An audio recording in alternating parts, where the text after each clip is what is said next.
What's going on, guys, and welcome to episode 253 of Hashtag Ask GSM here today for October 3rd, 2018. I'm Graham GSM Matthews. Hope you guys are doing well. As always, if you want to send in a question to the show for me to answer here on Hashtag Ask GSM, you can tweet me on the Twitter machine at WrestleRant with the hashtag AskGSM. Find me on Facebook at facebook.com/gram.gsm.matthews. Leave a comment on the post I usually put up on Tuesday nights, if not on the wall itself. And last but certainly not least, be sure to drop your question down below in this very video in the comments section. I'll include your question in next week's edition. So without further ado, let's get started here with Brandon A. from YouTube. And before I answer his question from this week, I do want to answer or address a bit of a clarification that he issued on his question from last week. So Brandon was asking me last week about like a Bullet Club Dream Match or the Bullet Club OGs, the Bullet Club Originals, and the Bullet Club Elite. And he had brought up that Taiji Ishimori would be on the OG side. And I asked myself, and I said here on the show, like, wasn't Ishimori brought in, like, this past year? Why would he be an original if he was one of the newest members? And Brandon clarified in his question for this week, so thank you to Brandon for this, saying that although Ishimori was brought in this past year as the Bone Soldier, which I knew, he was recruited to the OG side of the Bullet Club by the Guerrillas of Destiny. So when they split off as the Firing Squad and the OGs, whatever, this past summer, he kind of sided with them, with Tamatanga, the Guerrillas of Destiny, all that whole crew. So I believe, as Brandon had said in his response for this week, he had mentioned that they are the current never open weight six-man tag team champions, him and the Guerrillas of Destiny. So thanks to Brandon for kind of clearing that up for me. I appreciate it. But his question for this week, as always, top three matches of the week. All three matches for me are going to be from Ring of Honor. Two from the Death Before Dishonor pay-per-view on Friday, and then one from the latest episode of Ring of Honor TV. Now, there were some good matches on WWE TV this week. I mean, 205 Live has not aired yet. NXT hasn't aired yet. I mean, I would usually go back to last week, but even last week there weren't, like, that many great matches. I think Mustafa Ali versus Hideo Itami aired last week, and if so, then I would include that. So, I had here on the list Cody and the Young Bucks versus Silas Young, the Beer City Bruiser, and Brian Malonis for the six-man tag team champions on this week's episode of Ring of Honor TV. Take that off, put Ali and Itami on there because that match was great. The other two matches stay, though, from Death Before Dishonor on Friday, which was overall a decent show. It wasn't a great show by any means. The buzz wasn't really there. A lot of the matches had been well built for the most part, but I don't know, kind of felt like it left something to be desired. Not as many great matches as usual. I mean, it was a pretty enjoyable event, but not nearly as good as some past Ring of Honor pay-per-views. And they usually light it up for their pay-per-view events, but for this one specifically, it was just kind of like there. It wasn't bad, but it kind of paled in comparison to past pay-per-views. But anyway, the top two matches did deliver, though, including Bullet Club versus Chaos, which, although it didn't really serve much of a purpose, it's not like anyone turned on anyone. There was no tension teased, as there shouldn't be. I mean, Bullet Club just got on the same page. That would make no sense. But that was a great match. I really, really enjoyed it. Bullet Club went over. I mean, again, meant nothing from a storyline standpoint, but from an in-ring standpoint, I thought it was an awesome match. And the main event was fantastic, too, for the Ring of Honor World Championship. Jay Lethal defending against Will Ospreay, which was tremendous. And the outcome was never in doubt, mind you, but I thought the match itself was incredible. So check out those two matches from the pay-per-view, as well as Ali and Itami from last week's 205 Live. Jared B from YouTube, his question was, do you see any surprising results taking place at Super Showdown? Will it be a pay-per-view on the level of WrestleMania or a big house show? I highly, highly doubt it will have a WrestleMania-like feel. Maybe in terms of the size of the arena and the audience and attendance, not in terms of build-up, and nothing can ever top WrestleMania. Nothing. Not even a big house show taking place in front of 60, 70,000, 80,000 people.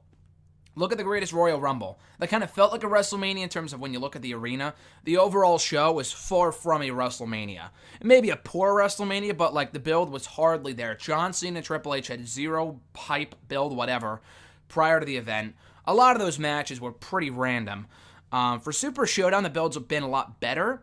I am not getting my hopes up, though. I do think it will be better than Greatest Royal Rumble, but I don't think it'll be one of like the better pay-per-views of the year. The potential on paper is there, but I feel like it's just going to be another stepping stone towards either Evolution or Crown Jewel or even Survivor Series next month. So we'll see. I'm looking forward to it to an extent. I won't even be watching the show live. I mean, not even live, but like The show airs live at like 4 or 5 a.m. this Saturday. Fuck that. East Coast time. Fuck that. I won't even be around anyway, so I'll probably watch it on Saturday, review it then for Sunday, whatever.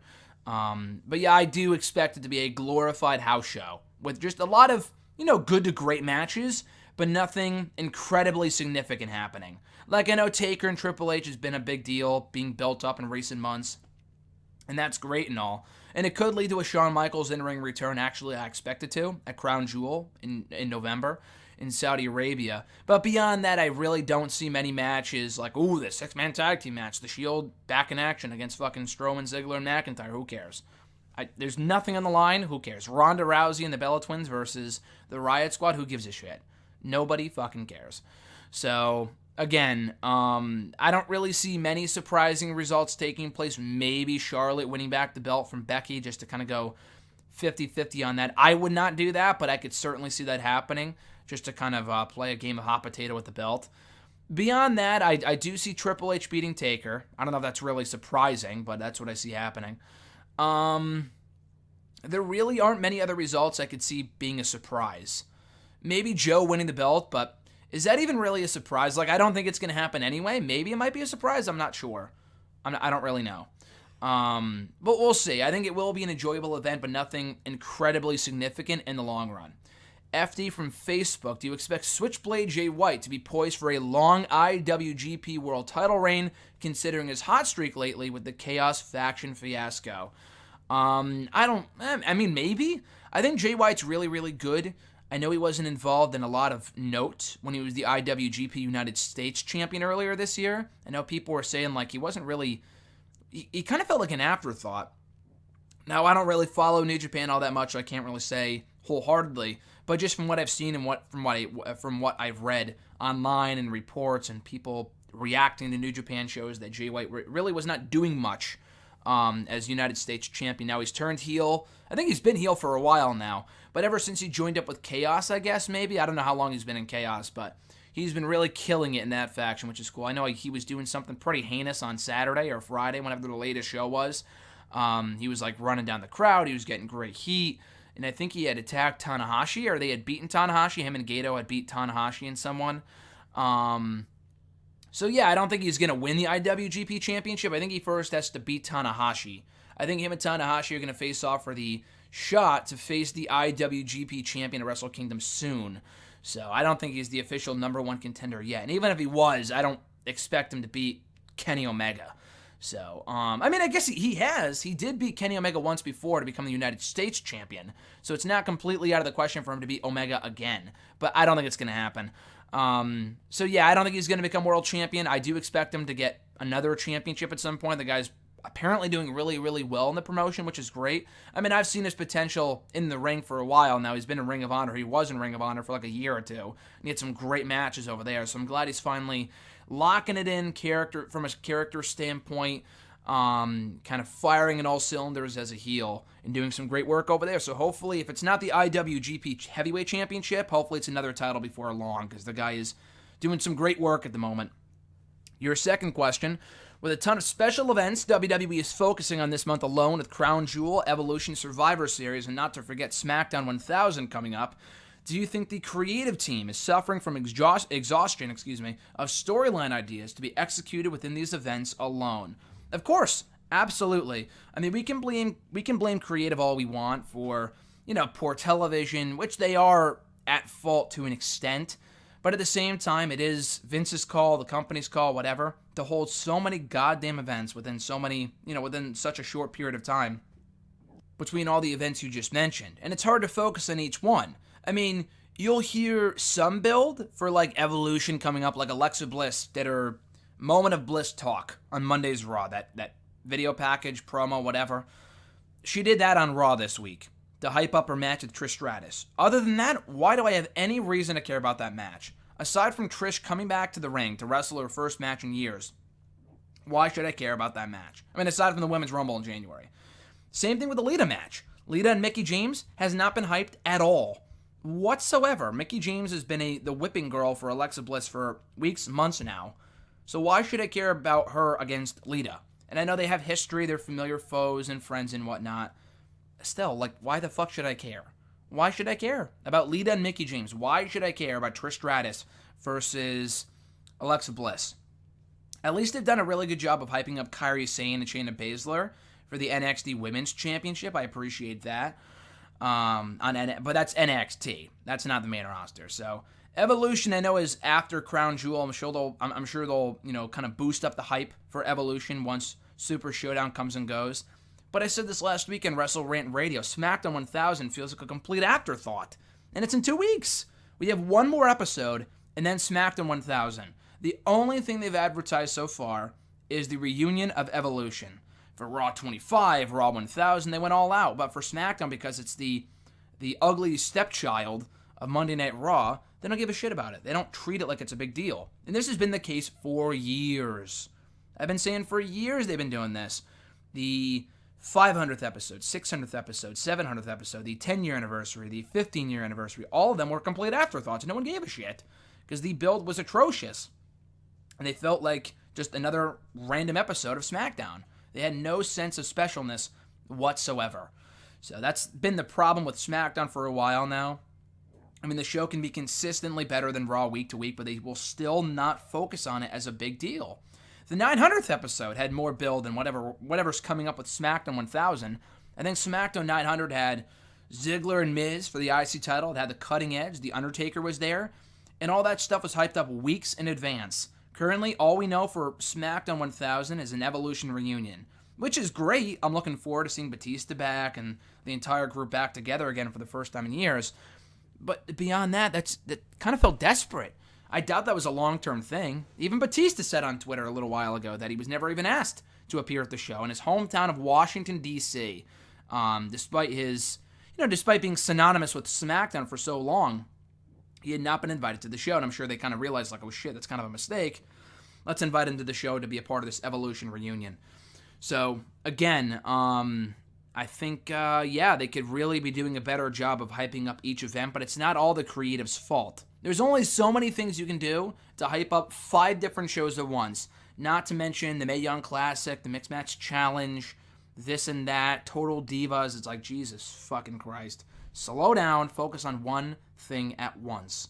So, again, they could be doing a much better job of kind of spreading that out, but it's not entirely the creative's fault.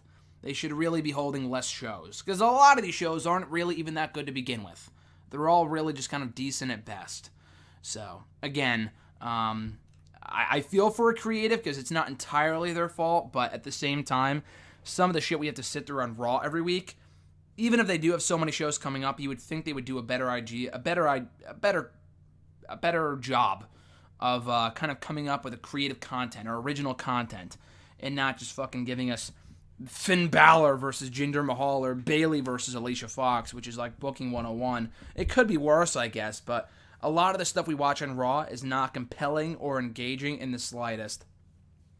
So the next question from FD from Facebook was, do you think the WWE is too focused on meeting demands of the Saudi Arabian government when they do big special events there, which is ridiculous, and not a majority of the people agree on those ideas? For instance, the recent rumor that the WWE is doing another Saudi Arabia show in April next year, and the Prince wants to see The Rock as the Universal Champion heading into the show there.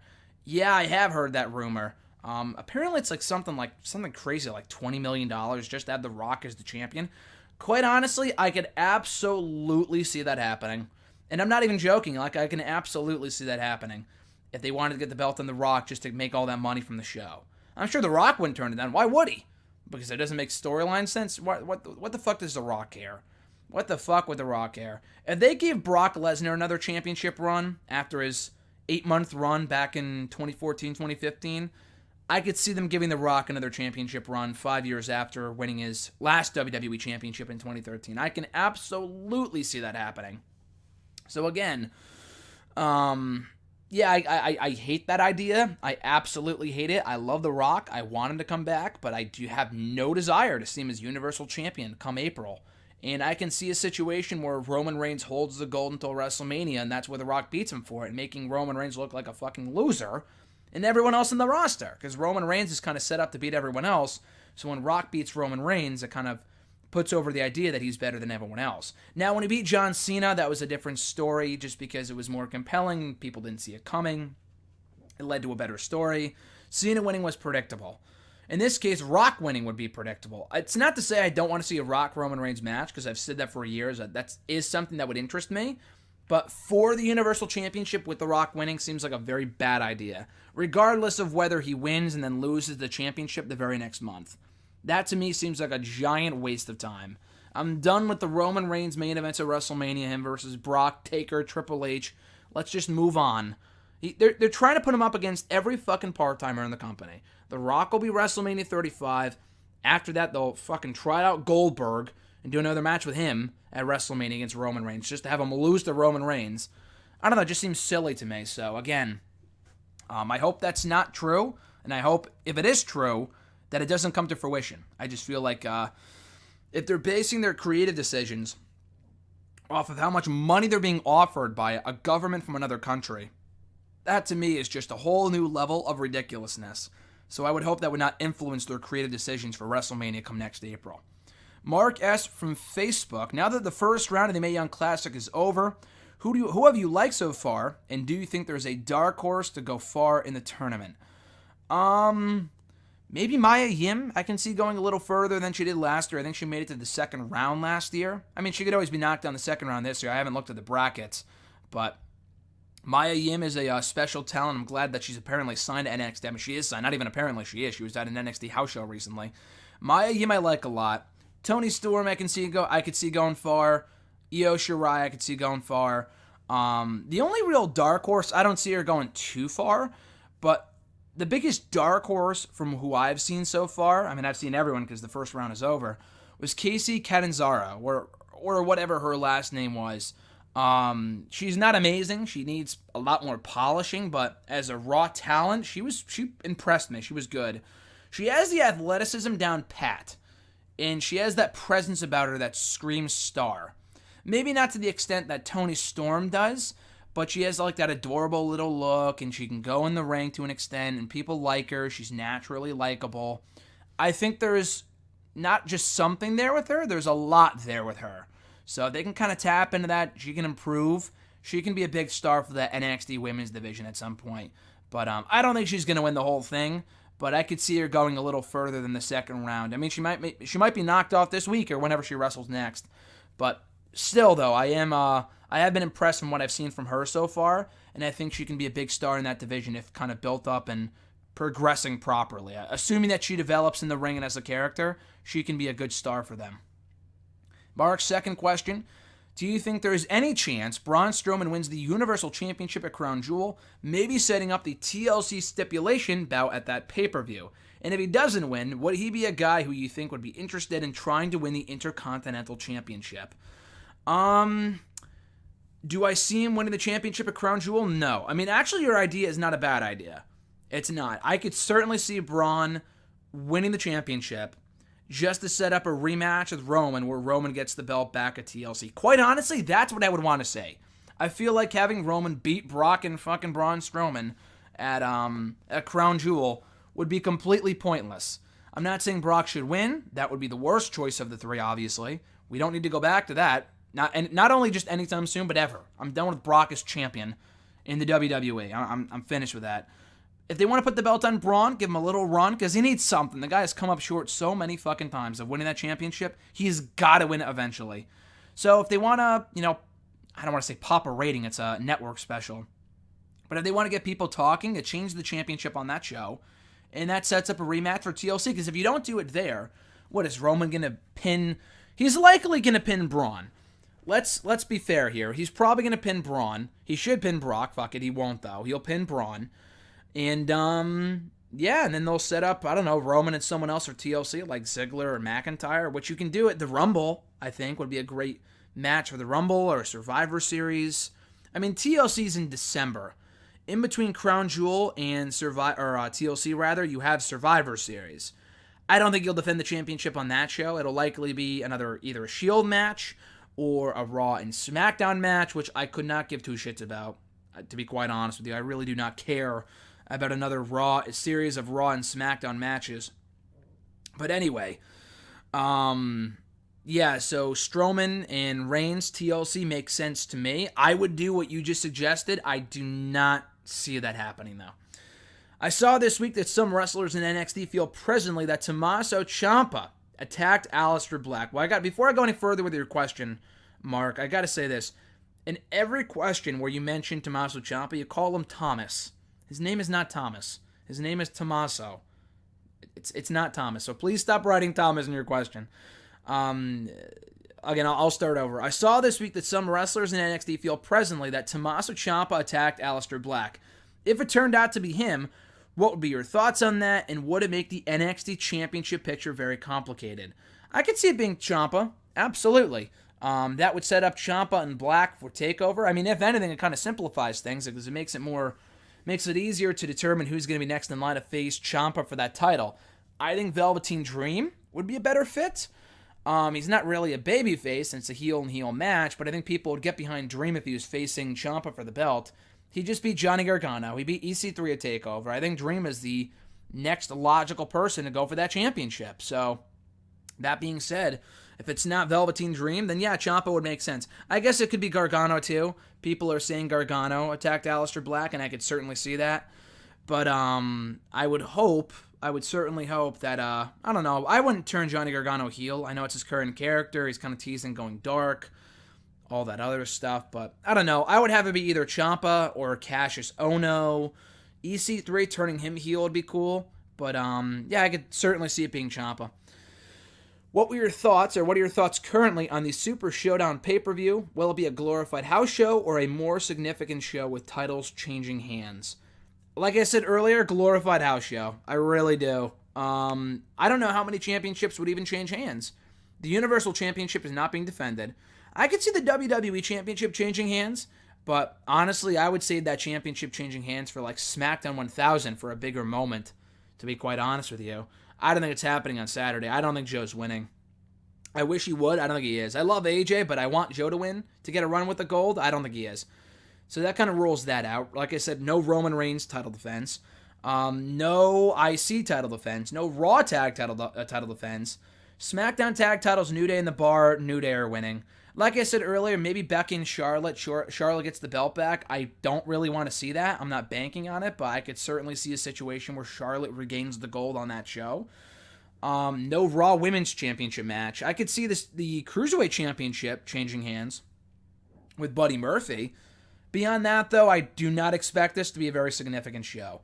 I expect to enjoy it more than I did Greatest Royal Rumble, but I don't expect it to be, like, make many waves in storyline. Like, the Greatest Royal Rumble without that show, nothing changed. Absolutely nothing changed in WWE on either Raw or SmackDown. So I don't think Super Showdown will be much different. We'll see, but I think it could be a fun televised house show. That's what they book it as. Andre G from Facebook. If you pick any wrestlers to be the one who attacked Aleister Black, who would you choose? For me, Pentagon Jr. would be perfect. Now, this is all fantasy booking. I don't think Andre actually believes that Pentagon attacked Aleister. I think Pentagon's locked up in contracts with other companies through 2019, so that's not happening. Pentagon would be fucking cool, though. I'll give you that. Pentagon attacking Aleister would be pretty sweet. Pentagon Jr., Aleister Black feud, sign me up. In a perfect world, like I said, I guess Cassius Ohno. I don't know, might be a bit of a letdown. So, I don't know. Ohno, EC3, just to turn EC3 heel. So, yeah, I'll say EC3. If you're talking about from other promotions, I don't even know, like, who else can they bring in that could have attacked Aleister Black? I don't even really know who's leading the list of potential people that can come to NXT, to be honest with you. Austin Aries coming back, maybe? I know he's the current Impact World Champion. Like, I don't know. I don't know who else can be brought into NXT that hasn't already been brought in. And even Pentagon and Phoenix, I feel like they're better off where they are currently, not in WWE. So I'll say EC3. There's really no one else from the world of wrestling I can think, would be a perfect person to attack Aleister. Then that's how they be introduced to the NXT roster. But I think EC3, Ciampa, or Ohno. His next question, do you see Finn Balor leaving WWE once his contract is up? I don't think so. Balor seems to me the type of person that is very happy with what he's doing right now, even though he's not doing much. Like, Kevin Owens is a good example. I think Owens, he's had a lot more success in WWE than Balor. He's been on the main roster longer. He's won way more championships, obviously, like tenfold. He, was in a big match at WrestleMania and all this other stuff. So yeah, with Owens, and he re-signed, and Owens could be doing a lot more than what he is currently. Balor seems to be that type to me, where he's fine just floundering. I mean, he probably wishes he was doing more, but I think he's okay with the fact that he's not doing a ton and that he's just in the company. I think he's fine just kind of doing his own thing in WWE right now. So, yeah, that being said, I don't know when his contract is up. I know he signed in 2014 with NXT, so that deal might have expired. Maybe he re-signed already. I don't know if it was a 5-year deal, a 10-year deal. I have no clue. I don't think it was that long. So I don't think he'll leave. I think he'll stick around, but they could be doing, obviously, a lot more with him than what they are currently. And maybe he is one of those people that sees what's going on right now in New Japan and wants to be a part of that whole resurgence of Japanese wrestling over in New Japan with Kenny Omega and Okada and Tanahashi and all those other guys. But, and which would be great, but I think Balor, he can be a big star for WWE, and I think he knows that, but they're just not ready to use him at that capacity yet. And I know he's been in the main roster now for 2 years. It's like, what, they weren't going to do it now, then when are they going to do it? I don't know. I honestly don't know. It's just not his time yet. But I think if they move him over to SmackDown, that could be a big step in the right direction. Blast from the past, Andre says. How would a prime Billy Kidman fit into today's 205 Live division? Heel or face? I think he would do pretty well for himself. I was always a big Billy Kidman fan. I wasn't watching at the time, but from watching old SmackDowns and old pay-per-views from like late 02, 03, Billy Kidman was a very good worker. I mean, obviously his best work was in WCW, but he did say, had some good matches in WWE too. He had that great theme song, yeah, you can run, but you can't hide, that whole fucking shit. It was completely uncharacteristic of his character at that time, but it was a good song, and I like Billy Kidman. With that song, he sounds like a heel, but I thought he'd be a better face. His in-ring repertoire to me seemed like it screamed babyface. And he wasn't the most over cruiserweight in the world at the time that he was on SmackDown in the early 2000s. But on today's 205 Live, in his prime, obviously, not currently. The guy's 40-something years old. I think he'd be a good fit. I really do. I think Billy Kidman would indeed be a good fit for that division, and he would be able to get over. Maybe not as the top star. I'm not sure how good his mic skills used to be. I know he had that one feud with Paul London, which was good, but beyond that, I have no idea what his mic skills consisted of. So, I think Billy Kidman on today's 205 Live would be a good fit. At Reborn Again, John from Twitter, what did you think of that reaction to Elias and Kevin Owens knocking the Sonics on Raw? I was there, and the reaction was insane. Yeah, that was pretty crazy. As soon as I heard that, you guys were the first people I thought of, because I know you and your friends were there, the Derbinator included. Hope you guys had a fun time. I still have to check out your review. Hopefully, I could do that at some point this week when I have the time, but, yeah, that was pretty insane. Easily the loudest Heat segment I've heard in quite some time, if not ever, on Raw. We heard something similar in NXT earlier this year, right before TakeOver New Orleans with Tommaso Ciampa and the people just booing him out of the building. He said nothing, had no music. It was tremendous. This might have been even louder just because this was an even bigger arena. Therefore, it was more impressive. I'm not sure what the big deal is over the Sonics and them not having a basketball team or whatever the fuck it is. I have no idea. I'm not a big sports guy. I have no clue. But apparently the people in attendance took that to heart and were very passionate about the Sonics. Very passionate about the Sonics. So, again, that was a great segment. I mean, Bobby Lashley and Kevin Owens, who cares? The Heat segment that came before with Elias and Owens was way better than anything else pretty much in that entire show, save for the final segment. But yeah, that was amazing. His second question, what is the least relevant title in WWE currently? That's a great question. I would say the Universal Championship when Brock held it, but, it's back on Roman. It's on Roman now, so it's a lot more relevant than it used to be. The WWE Championship, they could be doing a much better job of making that feel important, but it's not the least relevant. The Intercontinental Championship is quickly becoming irrelevant because it's in the Shield with Seth, and it's kind of becoming an afterthought. The Raw Tag titles are fine. The SmackDown Tag Team titles are fine. The two Women's Championships are fine. Quite honestly, if you really had to nitpick, you would probably have to say the United Kingdom Championship. Now, I know he's had a lot of great defenses, Pete Dunne has, but the guy is never on the main roster. If you don't watch NXT, you probably have no idea that championship exists still. And even on NXT, he does not defend it a lot. He had that recent title defense with Ricochet in that championship for championship match. But before that, when was the last time he defended that title? On NXT TV, right after TakeOver Brooklyn 4, I think, against Zach Gibson. So, yeah, I'm not really sure. I would say probably the UK title, but if we're not including that one on the main roster, probably the Intercontinental Championship, which sucks because it was on a massive roll for a number of months there earlier on this year. But ever since Rollins regained the gold at SummerSlam, it's really kind of become a prop because of the Shield reunion. John's third question, Neville apparently returned at a Dragon Gate show. How would you think that he would fit into the Japanese wrestling scene? I know you said that you do not watch a ton of New Japan, but I'm curious about what you think. I think he'd be an amazing fit over in New Japan right now. I'm not sure if he can do Dragon Gate and New Japan. I'm not sure how their contracts work, if he's a free agent, if it was a one-off appearance. I have no idea.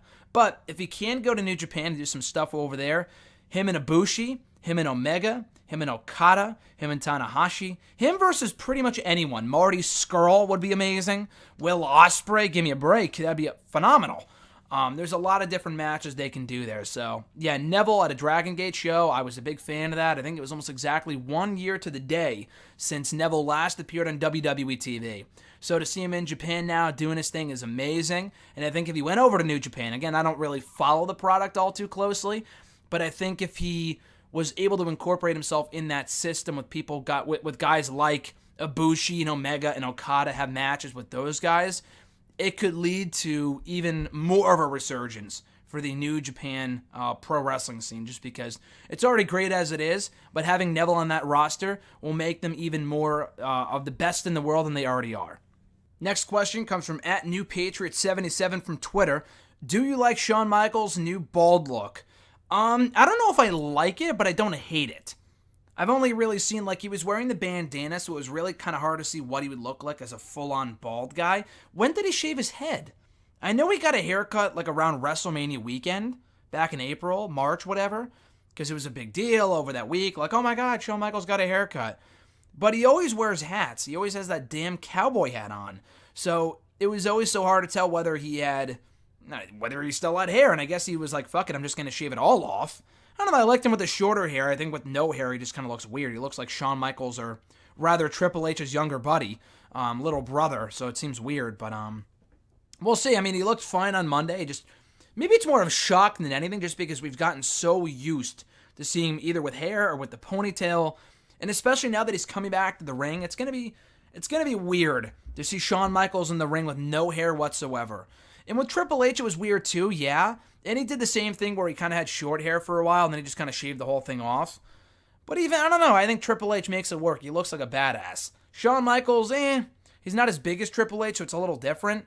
I don't know, I got to get a better look at him. I just saw him bald when he took the chokeslam from Undertaker and Kane. So I'm not really sure what he looks like completely bald, aside from what we saw on Monday's Raw. But it's not terrible. It's just going to take some time getting used to. @Jeremy8911 from Twitter, if they aren't going to get a singles push, do you think WWE should keep Elias and Kevin Owens together as a team for a while and possibly have them win the tag team titles? Not really. I think Owens is better than that. We've seen him do the whole tag team thing before with Sami Zayn and Chris Jericho. Granted, he never won the tag titles with either one of those guys. Elias, I don't know, he seemed to peak in Money in the Bank. That's not his fault, but he had that great match with Seth Rollins at the pay-per-view, and he's done nothing since. Nothing. He had that mini feud with Bobby Lashley that went nowhere, and now this renewal of the rivalry with Bobby Lashley that's still going nowhere. Kevin Owens is still also not doing anything. I would just much rather see him featured as a top heel on that show, because they have heels with Braun Strowman, Ziggler, and McIntyre, but I don't know, I think Owens would be a better fit in that main event scene right now than just Braun feels forced. I love Braun, but the whole heel Braun thing is not a big fan of it. So I'd rather see Owens doing that than teaming with Elias. I mean, they have good chemistry together, but not enough chemistry to the point where put the tag titles on them, like Owens and Jericho or Owens and Zayn. Maybe Zayn can come back if they did do that and say hey, you ditched me for a new partner, and then Zayn can go babyface or whatever. That would be interesting. But then that would give us another Zayn and Owens feud for the millionth time with Zayn as the babyface. So I don't know what you do, but an Owens Elias tag team wouldn't hurt, but that's not exactly ideal. I don't know, they have some teams right now on Raw They're doing the Authors of Pain thing right now. The Revival are still waiting their opportunity. Ziggler and McIntyre are kind of the heel tandem right now. There's enough heel tag teams on Raw. They don't really need Elias and Kevin Owens. His second question, I know it probably won't happen, but do you think they should call up Cassius Ohno to SmackDown and have him become the third member of the Bar and get a year-long run on the main roster before becoming a full-time trainer? I love the idea. It's not going to happen. They don't call people up to Raw and SmackDown to get a year out of them. They call people up to Raw and SmackDown to be utility players for other people on the show. To become, stepping stone, not even just stepping stones. Like No Way Jose, I just read something earlier. They were giving up on No Way Jose. Were there ever really any big plans for No Way Jose in the main roster? I don't think so. It's not like he debuted and beat John Cena, a la Kevin Owens.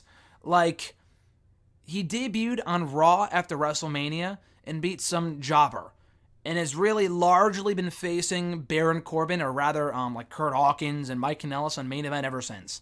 So nothing has really changed. But with a guy like Ohno, unless they're bringing him up to, again, they're not going to have big plans for him and then just have him go back to NXT. They either bring you up to build around or bring you up to just job to other people. Like No Way Jose. Ohno, I could see getting called up just to job to other people. And that would be a shame. I think having him join Cesaro and do what they did in NXT, that house show, the Kings of Wrestling reunion, I thought was awesome. The reaction was really telling, too, because those two have not teamed in years, close to a decade, but people still went crazy for them reuniting in the NXT house show. So, yeah, I think Ohno and Cesaro would be a great tandem. I want to see Cesaro push down his own. Probably won't happen anytime soon, whatever. But, yeah, with Ohno, I would like to see him on SmackDown. I don't think it's going to happen, quite honestly. I think they like having him as a player-coach type thing in NXT, so they probably won't call him up for that reason alone. But yeah, I think Ohno on SmackDown would be a good fit. Him in the Bar. I mean, we have enough trios right now between the fucking Sanity. We have Strowman, Ziggler, McIntyre. We have the Shield, the New Day. We don't really need many more trios. We really don't. But Ohno and Cesaro alone, if Cesaro ditched Sheamus for Ohno, would be cool. I just don't see it happening, though. At NJWade_ from Twitter, what are your thoughts on SmackDown putting the focus on a lot of old rivalries, including AJ and Joe, Orton and Hardy, but yet still being much more tolerable than Raw? Well, I mean, Orton and Hardy is over. AJ and Joe, yeah, it's old because they've been doing it for a few months, but it's been a compelling feud. I don't know. Personally, I'm not yet sick of AJ Styles and Samoa Joe. That's just me. They find ways, SmackDown largely finds ways to take feuds, drag them out, but make them compelling. When the brand split was first brought back, AJ and Dean Ambrose lasted, 4 or 5 months? It ran from late August to fucking December. But it was great because the matches were really, really good, and they found new ways to make the feud interesting, or compelling, or exciting. And the matches were really, really good too, like I said. AJ and Joe, same thing. I think the match has been really, really good. The whole family thing, I think, is good. It's another layer to the feud. I think they should get the focus back on the WWE Championship, but that notwithstanding, I think it's been a good feud. Orton and Hardy, same thing. I thought the matches were good. The Hell in a Cell match, I thought was really, really good. And I thought the segments and stuff, the continuation of the feud from the summer to Hell in a Cell, I thought was great. Now Orton's moving on to something else. So again, they're taking feuds, kind of milking them out like Becky and Charlotte's been going on now since SummerSlam, but it's been a lot of fun to watch. Raw, none of their feuds feel compelling at all.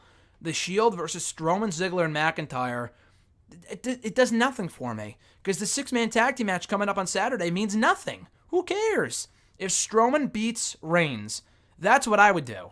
I don't know if it will happen. It should happen, considering Strowman needs some sort of momentum boost before he goes for the championship again at Crown Jewel. Other than that, that match serves no purpose. Beyond that, what else is there really compelling on Raw right now? Owens and Elias are entertaining, but they're not involved in a great storyline.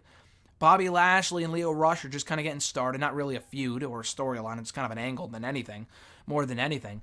Balor and Bayley doing nothing right now. Alexa Bliss doing nothing right now. Nia Jax just came back doing nothing right now. Ronda Rousey and the Bella Twins, don't give two shits about it. I love Ronda Rousey. Don't really care about the Bellas. What else even is there? Rollins is the IC champion. Ziggler and McIntyre are the tag team champions. So all the belts are kind of tied up in the main event storyline right now. The cruiserweights aren't on Raw. So Raw really does not have much to offer, which is why the show sucks from week to week. And usually the only highlight on these shows are any appearances from Shawn Michaels, Undertaker, and Triple H. But they aren't members of the Raw roster, because after Crown Jewel, they'll likely be gone from the show. So, again, I think SmackDown does a better job of making the most of the talent they have. Andrade's in there. Bryan and Miz I still really like. That's an old rivalry, too. But, again, I think they've done a good job of keeping my interest level at a high with those guys. So I think SmackDown does. It's not perfect. SmackDown is by no means perfect, but it's much more tolerable, in my opinion, enjoyable than Raw from week to week. Just because the storylines and the matches are just much more compelling. Raw really does not have many must-see moments on their show from week to week anymore, which is unfortunate, but it's just the way that it is at the moment. At Theo_SV, this is the last question for the day. Do you think that Pac, aka Neville, will go to New Japan Pro Wrestling, or will he stay at Dragon Gate?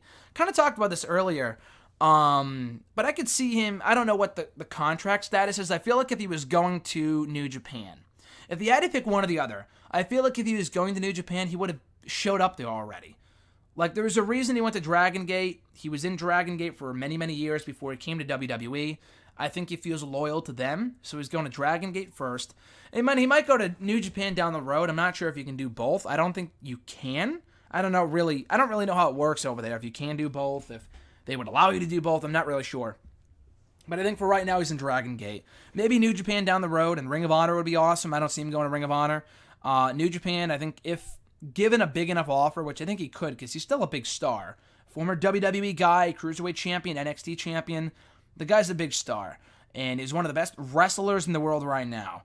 So I could see him going to New Japan, not right away, maybe down the road, but for right now, I assume he's going to be focusing solely on Dragon Gate. And that does it, guys, for episode 253 of #AskGSM here today. As always, thank you guys for sending in the questions. I appreciate it. If you want to send in a question to the show, you can tweet me on the Twitter machine at WrestleRant with the #AskGSM. Find me on Facebook at facebook.com/gram.gsm.matthews.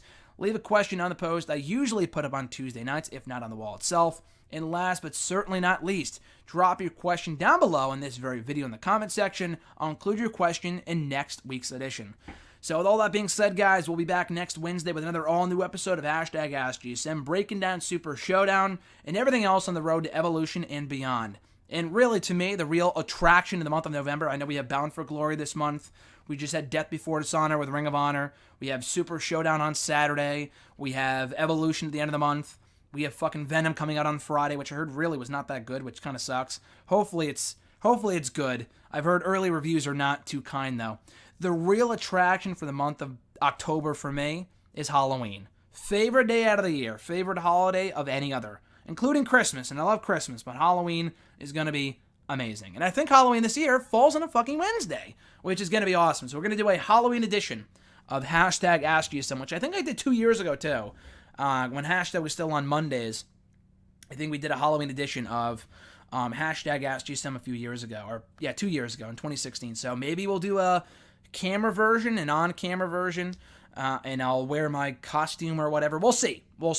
But it's going to be a great day nonetheless. So with all that being said, guys, have a great rest of your week. Enjoy the month of October. I'm Graham GSM Matthews, and I'll catch your ass down the road.